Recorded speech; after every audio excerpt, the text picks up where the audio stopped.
Il s'affiche partout, même dans les endroits les plus inattendus.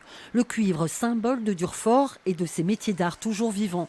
Seulement voilà, depuis cet automne, dans le village carte postale, un changement s'est opéré et de taille. Le café, qui existait depuis 60 ans, a fermé pour raisons familiales. Au moins ça permettait d'échanger des discussions avec des personnes et tout. Maintenant que c'est fermé, c'est un peu dommage. Comme c'était un bar familial, c'était vraiment agréable de boire le café, tout ça, la terrasse. Avec sa disparition, fini le dépôt de pain. Le nouveau distributeur sur la place a pris le relais.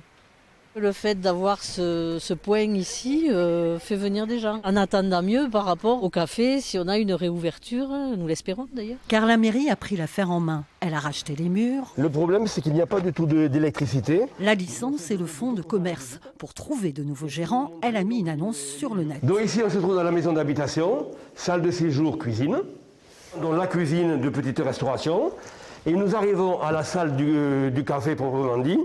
Les intéressés doivent être motivés sans être forcément du métier et débourser 20 000 € pour le café, puis 300 € par mois.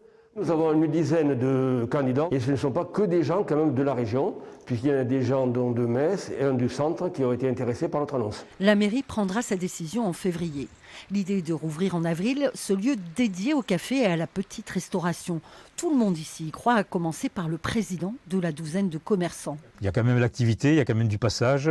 Durfort est connu. Je pense qu'on est quand même optimiste pour ce genre de choses. Outre son artisanat, le village au pied de la Montagne Noire possède un autre atout touristique. À la belle saison, les amateurs de randonnée s'y retrouvent, attirés par la Via Ferrata voisine.